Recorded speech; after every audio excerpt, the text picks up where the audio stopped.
Okay, at this time we are blessed to have our first split sermon by Mr. Shawn Witt, Overcoming F.E.A.R.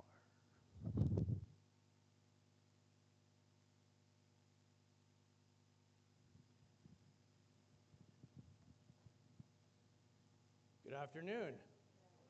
It's good to see everyone. It's been a few weeks since we've been here. I'm sure you've all been here, but it's been a few weeks. It's good to see everybody again. We've had a lot going on. So you can see I have an acronym up here, Overcoming Fear. You can see it's the word fear. But so what that is forget, exodus, and return to bondage. And I'll go into that a little bit more. So I'll just jump right in. It is for freedom's sake that Christ came to set us free.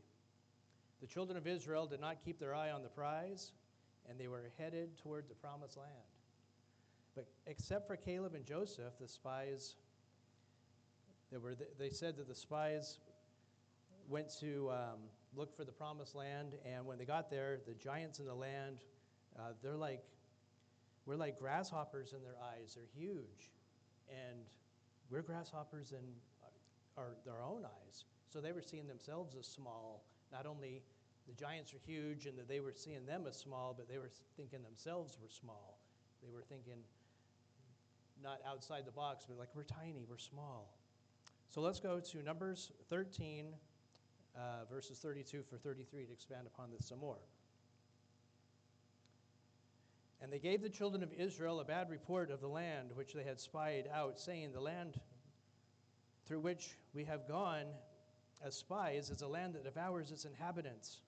And all the people whom we saw in there are men of great stature. And they saw that they were giants. They were ascendants of Anak and came from the giants. And we were like grasshoppers in our own sight. And so we were in their sight as well. So they were seeing themselves as small. The difference is perspective. God led the children of Israel out of Egypt, but they were filled with trauma, which can cloud your perception. And not only does it cloud your perception in perspective, but it can also cloud your memories. No rational person chosen would want to go back into slavery, just like we would not want to go back into slavery ourselves. So it's crazy that they wanted to go back into slavery. However, when we don't deal with our limiting beliefs, precious life experiences, woundings, and traumas, then it allows the enemy to have a foothold. And the traumas, and it allows them to have a foothold, and our perspective, as we see the giants in our life, can be more than we have to have the power of God to help us. What kind of giants are we dealing with in our lives, like they were seeing? Is it a health issue? Possibly job loss? I know I've lost jobs several times, and I'm not minimizing that. These are real life issues. Fear of failing, fear of judgment, fear of the unknown, fear of being found out, fear of not being good enough. These are all traumas. There are many things that we can overcome that can overcome us with fear if we allow them. We have to allow God to help us, though, in these things. Let's look at a couple scriptures in Isaiah that talk about overcoming fear and trusting in our Father. So it's going to be Isaiah 41, verse 10. Fear not, for I am with you. Be not dismayed, for I am your God. I will strengthen you. I will help you. I'll uphold you with my righteous right hand. Let's also go to Isaiah 43, 1 through 5.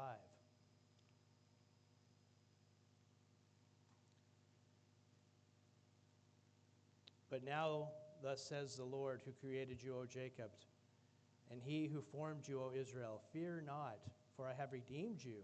I have called you by your name, you are mine. When you pass through the waters, I'll be with you, and through the rivers, they shall not overflow you. When you walk through the fire, you shall not be burned, nor shall the flame scorch you, for I am God, I'm your Father, the Holy One of Israel, your Savior. I gave Egypt for your ransom, Ethiopia and Seba in your place. Since you were precious in my sight, you have been honored. I have loved you. Therefore, I will give men for you and people for your life. Fear not, for I am with you. I will bring your descendants from the east and gather them from the west. These are great promises that he holds out to us. What does it look like to know that God is with us, and what benefits come from that peace? Comfort, even joy. It can sound trite, just like as a concept, but knowing that you are not alone can bring tremendous benefits, mentally, emotionally, and of course spiritually. If we really believe Romans 8:28, then we would have an easier time as we move through this life. For what if really, if we believe that life is happening for us instead of to us? Think about it, it's happening for us instead of to us. How would that change your actions? Actually, how would that change your perspective? Which then change your beliefs, which would then change your behaviors. As the world continues to get closer and closer to the tribulation, it'll be more and more important that we have a proper perspective. How much easier would it be, how much less stress would it be if you and I eliminate, how much stress would it be if we could have eliminated if we truly believed in Romans 8:28? If we just rely on God to take care of us and all of these things. So let's go now to Romans 8:28, and we're going to go through verse 36.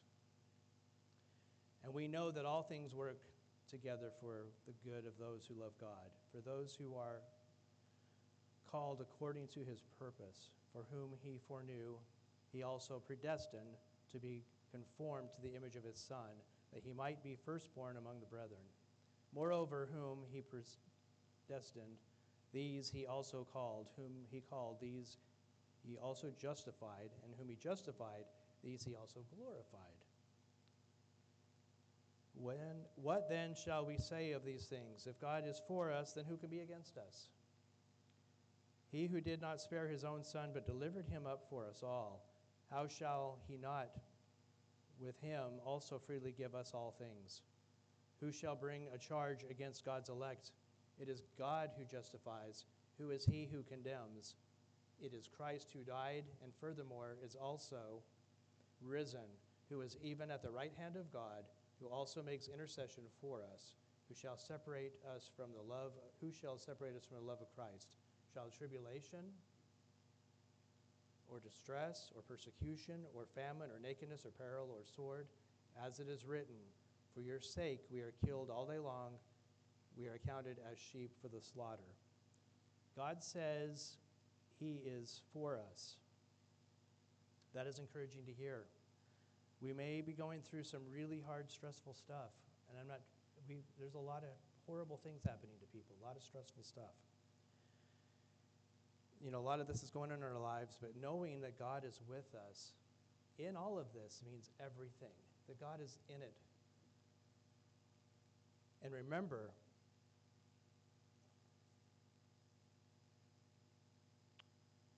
what if we really believe that life is happening for us instead of to us? Go with me now to James chapter 1, verses 2 through 6.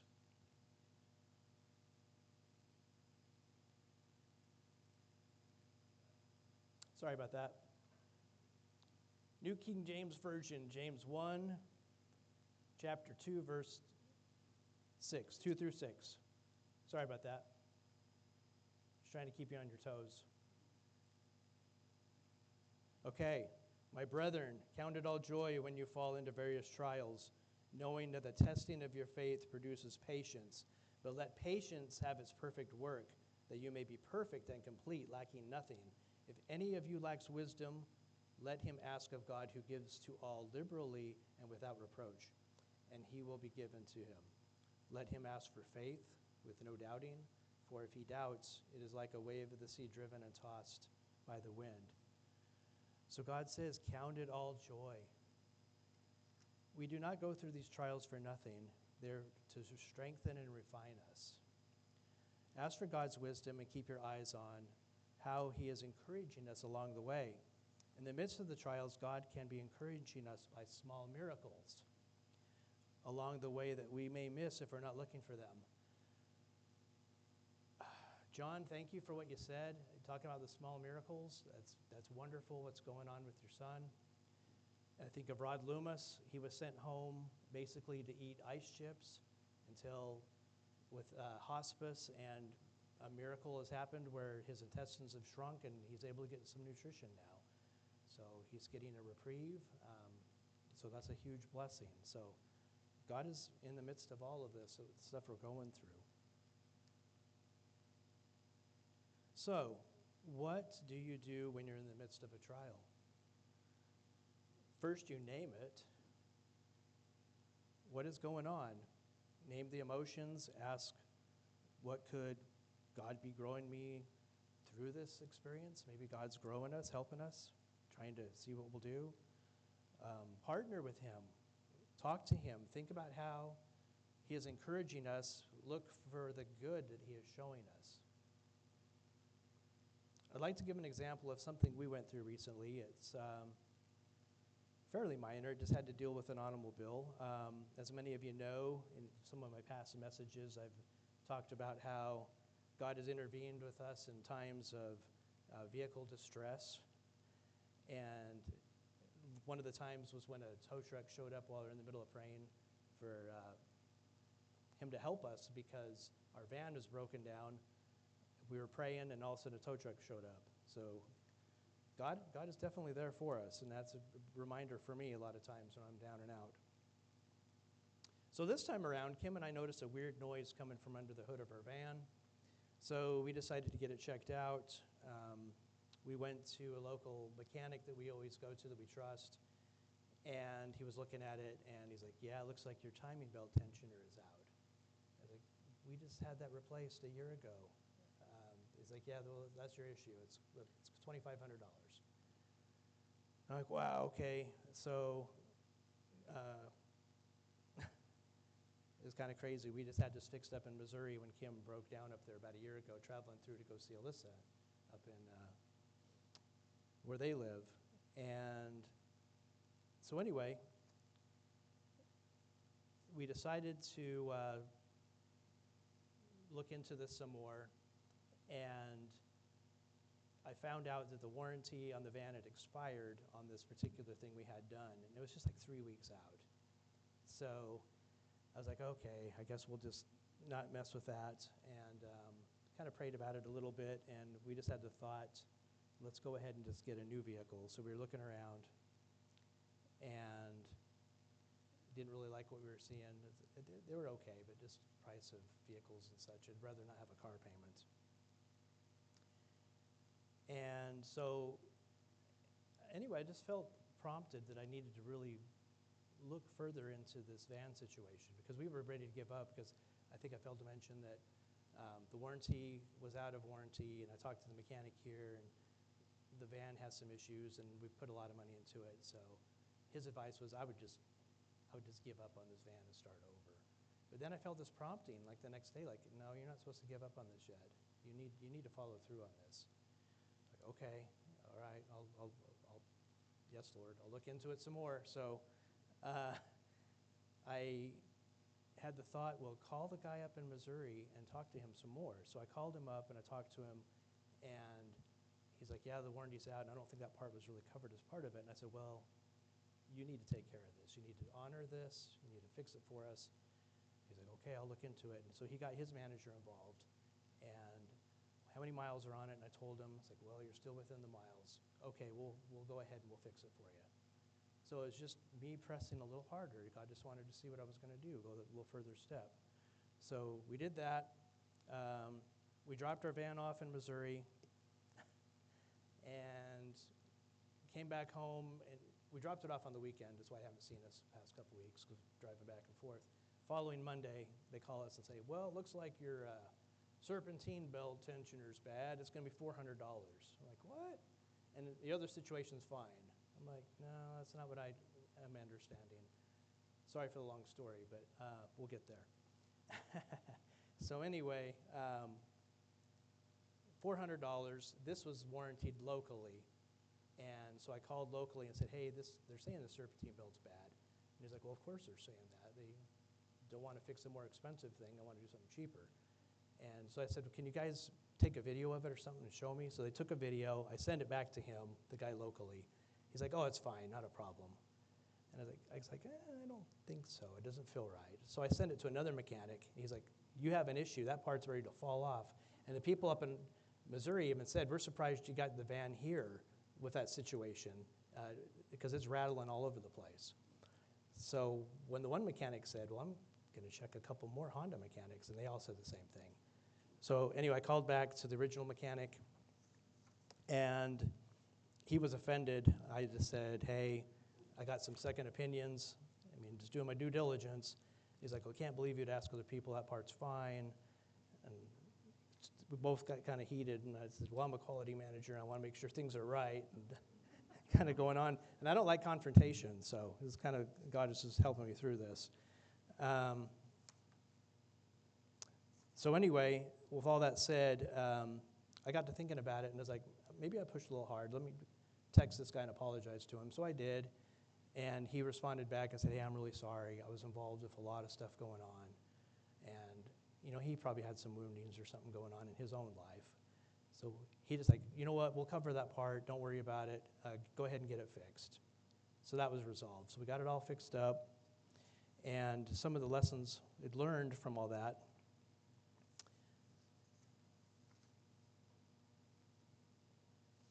I went off script a little bit, so we're going to go back.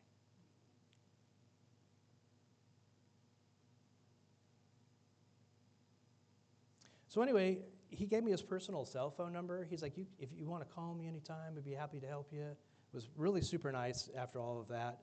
And so the lesson learned was just, you know, going a little bit further with it. And so I just looked into that some more regarding talking to him. And some of the lessons I learned from all of this was I don't like confrontation, so I think it's something that maybe God wants me to get out of my comfort zone, kind of work on stuff like that. Self-awareness, I had a part in it too. When I was talking to him on the phone, I was kind of jumping to conclusions and a little,